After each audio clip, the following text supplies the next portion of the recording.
উচ্ছে তো অনেকভাবেই রান্না করে খেয়েছেন, আশা করি এইভাবে করে খাননি। একবার এই রেসিপিটা ট্রাই করে দেখতে পারেন।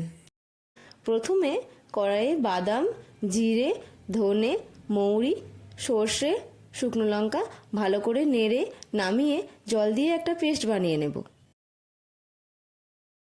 এবার কড়াইয়ে তেল গরম করে করলা, হলুদ আর নুন দিয়ে ঢাকা চাপা দিয়ে ভালো করে ভেজে তুলে নেব।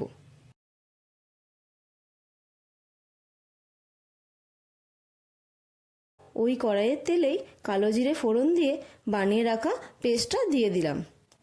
ভালো করে নেড়ে চেড়ে পেস্টের বাটি ধোয়া জল, হলুদ গুঁড়ো, নুন, চিনি দিয়ে ভালো করে কষিয়ে ভেজে রাখা করলা দিয়ে দিলাম।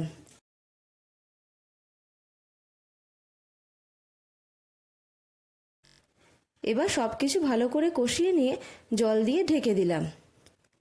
কিছুক্ষণ পর ঢাকনা খুলে দেখে নিলাম করলা সেদ্ধ হয়ে গেছে। ব্যাস, ওদিকে ভাত বেড়ে ফেলুন আর গরম ভাতের সঙ্গে পরিবেশন করুন। বানিয়ে দেখবেন, এটা দিয়েই সব ভাত খাওয়া হয়ে যাবে।